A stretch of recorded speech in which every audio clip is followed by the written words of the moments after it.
आपको ये वीडियो पसंद आई हो तो हमारे चैनल को लाइक, शेयर एंड सब्सक्राइब करें और बेल आइकन दबाना न भूलें ताकि आपको लेटेस्ट अपडेट मिलती रहे। एक गांव में धर्मेश और माला एक छोटे से घर में हंसी खुशी रह रहे थे। उनका कोई बच्चा नहीं था और बस इसी बात का दुख हमेशा माला को सताता रहता था। एक दिन जब माला को घर में अकेले अच्छा नहीं लग रहा होता तो वो थोड़ी देर के लिए बाहर घूमने चली जाती है। चलते चलते वो काफी आगे निकल जाती है। वहाँ उसे एक बच्चे के रोने की आवाज सुनाई देती है। अरे, ये आवाज कहाँ से आ रही है? माला ढूंढते ढूंढते उस बच्चे तक पहुँच जाती है। बच्ची माला को देखकर चुप हो जाती है और मुस्कुराने लगती है। माला उस बच्ची को देखती रह जाती है। वो बच्ची बड़ी ही खूबसूरत होती है और उसके सुनहरे बाल तो उससे भी ज्यादा सुंदर होते हैं। कितनी प्यारी बच्ची है और इसके बाल कितने सुनहरे हैं। पता नहीं ऐसी बच्ची को छोड़कर इसके माँ बाप कहाँ चले गए। एक काम करती हूँ, क्यों ना इसे मैं ही अपने घर ले जाऊँ। माला उस बच्ची को घर ले आती है। धर्मेश जब काम से आता है तो माला उसे उसी बच्ची के बारे में सब बताती है। धर्मेश और माला उस बच्ची को अपने पास रख लेते हैं और उसका नाम सुनहरी रख देते हैं। माला सुनहरी को बड़े प्यार से पालने लगी। वो सुनहरी को इतना प्यार करती है कि उसे किसी चीज की कमी नहीं होने देती। हर कोई सुनहरी को देखकर तरह तरह की बातें करने लगा था। अरे, ये माला जाने कहाँ से किसकी लड़की ले आई है। मैंने पूछा तो बोलती है ये मेरी बेटी है। हाँ, पता नहीं किसकी बेटी को अपनी बेटी बोलकर पाल रहे हैं। धर्मेश और माला को किसी की बात से कोई फर्क नहीं पड़ रहा था। वो तो बस सुनहरी के साथ बड़ी खुशी से रह रहे थे। उनकी जिंदगी बड़ी ही हंसी खुशी बीत रही थी और धीरे धीरे सुनहरी 4 साल की हो जाती है। पर एक दिन उनके घर में एक हादसा हो जाता है। जब माला घर में खाना बना रही होती है तो जाने कब कैसे उसके पल्लू में आग लग जाती है। माला बुरी तरह चिल्लाने लगती है, बचाओ बचाओ, मैं जल गई, कोई मुझे बचाओ। माला के चिल्लाने की आवाज से सुनहरी भागते हुए अंदर आती है। सुनहरी अपनी माँ को ऐसे आग में जलते देख हक्की बक्की रह जाती है। उसकी आंखें लाल हो जाती हैं और उसके लंबे सुनहरे बाल हवा में उड़ते हुए ऐसे चमकने लगते हैं जैसे दुनिया भर की रोशनी उसके बालों में हो।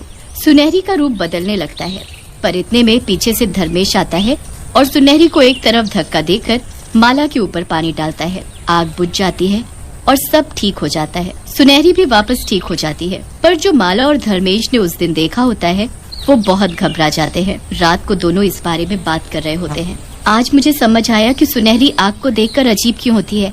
उसके बालों में आग समान लगती है और जितनी तेज आग हो उसका रूप उतना अजीब होने लगता है। आज तो वो चुड़ैल लगने लगी थी, पर आप सही वक्त पर आ गए। हाँ, पर हम अब क्या करें? ये बच्ची एक चुड़ैल है। अब हम इसे घर में कैसे रख सकते हैं? नहीं नहीं, वो मेरी बेटी है।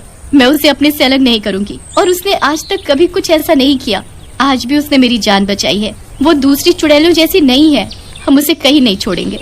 ठीक है, पर अब हमें इसे आग से बिल्कुल दूर रखना होगा, वरना गांव वालों को इसका सच पता लग गया तो वो इसे जान से भी मार सकते हैं। ये सुन माला बहुत डर जाती है।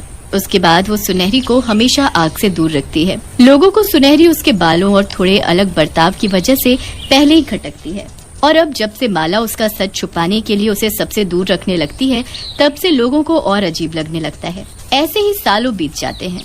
सुनहरी बड़ी हो चुकी होती है। वो बिल्कुल आम लड़कियों की तरह अपने माँ बाप के साथ रह रही होती है। उसे खुद नहीं पता होता कि वो एक चुड़ैल है। एक दिन वो अपने माँ बाप से बोलती है, आप मुझे हमेशा दूसरों के घर जाने को मना क्यों करते रहते हो? मुझे भी अपनी सहेलियों के साथ जाना है। नहीं, सब लड़कियां बेकार हैं। तुम यहीं घर में रहा करो। माला को कुछ समझ नहीं आता कि उसके साथ क्या हो रहा है। एक दिन फिर होली का दिन आता है। गांव में होलिका जलाई जा रही होती है। पूरा गांव वहाँ इकट्ठा होता है, पर हमेशा की तरह बस सुनहरी वहाँ नहीं होती। अरे माला, तुम हमेशा अपनी बेटी को छोड़कर क्यों आ जाती हो? उसे भी साथ लाया करो। वो घर पर पढ़ाई कर रही है। माला घर पर अकेली होती है, पर पीछे से उसकी सहेलियां उसे लेने आ जाती हैं। माला उनको जाने से मना करती है, पर उसकी सहेलियां नहीं मानती। वो माला को चुपके से ले जाती है। सुनहरी को होलिका के पास देखकर माला घबरा जाती है। वो सुनहरी पर गुस्सा करती है, तुम यहाँ क्यों आई? मना किया था ना। मेरी सहेलियां मुझे ले आई, मैं क्या करूँ? जाओ, अभी के अभी घर वापस जाओ। माला सुनहरी को जाने को बोल ही रही होती है कि सुनहरी की नजर तेज जलती हुई होलिका पर पड़ जाती है। सुनहरी उस आग को देखकर वहीं के वहीं खड़ी रह जाती। उसकी आंखें लाल और उसके बाल चारों तरफ लहराने लगते हैं और सुनहरी एक चुड़ैल का रूप ले लेती है। गांव वाले उसे देख चिल्लाने लगते हैं और इधर उधर भागने लगते हैं। कुछ ही देर में सारी आग सुनहरी के बालों में समा जाती है और सुनहरी को पता चल जाता है कि वो आम लड़की नहीं बल्कि एक चुड़ैल है। अरे इन लोगों ने तो अपने घर में एक चुड़ैल को पाल रखा है। तभी अपनी लड़की को छुपा कर रखती थी। अब समझ आई सारी बात। अब हम इस चुड़ैल को यहाँ नहीं रहने देंगे, हमें इसे खत्म करना होगा। नहीं नहीं, ऐसा मत बोलो, ये मेरी बेटी है, इसने कभी किसी का नुकसान नहीं किया। ये तो बस आग को देखकर ऐसी हो जाती है और इसके बाल इसलिए ही आग की तरह सुनहरे हैं। अरे चुड़ैल तो चुड़ैल होती है, हम इसे यहाँ नहीं रख सकते। मैं एक चुड़ैल हूँ? क्या सच में माँ मैं एक चुड़ैल हूँ? मैं आप लोगों जैसी नहीं हूँ। मेरी बच्ची, तुम हमारी बेटी हो बस, चाहे कोई कुछ भी कहे। सब गांव वाले उनके खिलाफ खड़े हो जाते हैं। वो सुनहरी को रस्सी से बांधकर एक कमरे में बंद कर देते हैं। वो वहाँ से ना निकल पाए इसलिए घर के चारों तरफ वो एक पंडित से उस घर पर पूजा करवा देते हैं। सुनहरी हर वक्त उस घर की एक छोटी सी खिड़की से झांकती रहती है और अपने माँ बाप को पुकारती रहती है। धर्मेश और माला को कोई भी सुनहरी के पास भी नहीं जाने देता था। लोग उसे खाने को भी नहीं देते थे। मुझे यहाँ से बाहर निकालो, मैं किसी को कुछ नहीं कहूँगी। मुझे तो खुद पता नहीं था कि मैं चुड़ैल हूँ। मुझे अपने माँ बाप के पास जाना है, मुझे जाने दो। कोई उसकी एक नहीं सुनता था और अमावस की रात को सब उसको हमेशा के लिए मारने की तैयारी कर लेते हैं। धर्मेश और माला को उनके घर में बंद कर दिया जाता है ताकि वो सुनहरी को खत्म करने में रुकावट न बने। अब अमावस की रात आ जाती है। सब गांव वाले इकट्ठे होकर सुनहरी को खत्म करने के लिए आ जाते हैं। वहाँ एक तांत्रिक भी आ जाता है जो अपने मंत्र पढ़ना शुरू कर देता है। नहीं नहीं, मुझे मत मारो, मुझे छोड़ दो, मुझे अपने माँ बाबूजी से मिलने दो। कोई सुनहरी की बात नहीं सुनता। तांत्रिक अपना आखिरी मंत्र सुनहरी को खत्म करने के लिए बोल ही रहा होता है कि इतने में एक आदमी चिल्लाता हुआ आता है। अरे जल्दी चलो, गांव में आग लग गई है। आग? कैसे? पास के जंगल से आग फैलती हुई यहाँ हमारे गांव तक आ गई है। सारी फसलें जल रही हैं और सबके घर भी। जल्दी चलो वरना सब बर्बाद हो जाएगा। सारे गांव वाले उस चुड़ैल को वहीं उस घर में बंद छोड़कर आग बुझाने भागते हैं।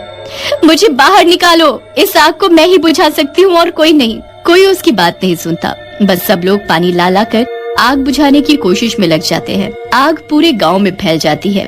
उसे बुझाना नामुमकिन होता है। कोई कुछ नहीं कर पा रहा होता। फिर एक छोटा बच्चा सुनहरी को खिड़की से पुकारते देखता है। सुनहरी दीदी, मैं आपको यहाँ से निकालूंगा, चाहे आपको सब लोग कुछ भी बोले, पर आप मेरे लिए वही सुनहरी दीदी हो जो मुझे रोज चीज देती थी। जल्दी करो छोटू, जल्दी बाहर निकालो मुझे। वो बच्चा बिना डरे चुड़ैल को आजाद कर देता है। चुड़ैल भागती है और गांव के बीच खड़ी हो जाती है। उसका भयानक रूप और भयानक हो जाता है। उसके बाल चारों तरफ फैल जाते हैं और गांव की आग को खुद में समाने लगते हैं। धीरे धीरे सारी आग बुझने लगती है और सुनहरी के बाल और तेज चमकने लगते हैं। सुनहरी पूरे गांव की आग बुझा देती है और सबको बचा लेती है। इतने में धर्मेश और माला भी वहां आ जाते हैं। तुमने हमें बचा लिया, वरना सब बर्बाद हो जाता। तुम्हारा हम पर बहुत बड़ा एहसान है, पर तुम यहाँ की नहीं हो। तुम्हें हम सबकी भलाई के लिए यहाँ से जाना ही होगा। ठीक है, मैं किसी को तकलीफ नहीं देना चाहती, इसलिए मैं यहाँ से चली जाऊंगी जहाँ से आई हूँ। नहीं बेटी, तुम मुझे छोड़कर कहीं नहीं जा सकती। सुनहरी को सबको छोड़कर वहाँ से जाना पड़ता है। वो बड़े ही दुखी मन से गांव छोड़कर जाने लगती है, पर तभी तांत्रिक उसे रोकता है और माला को जल्दी एक कैंची लाने को बोलता है। माला जल्दी से घर जाती है और एक कैंची लेकर आती है। उसके बाद तांत्रिक सुनहरी के लंबे बालों को पकड़ता है और काट देता है। बाल काटते ही सुनहरी पहले जैसी हो जाती है। उसके कटे हुए बाल अपने आप जलकर राख हो जाते हैं और उसके सुनहरे बाल बिल्कुल काले हो जाते हैं। अब ये कोई चुड़ैल नहीं रही, अब ये हमारे जैसी हो गई है। तो हमारे चैनल सुनहरी और उसके माँ बाप को इस बात की बड़ी खुशी होती है। अब सुनहरी आम लड़कियों की तरह सबके साथ रहने लगती है।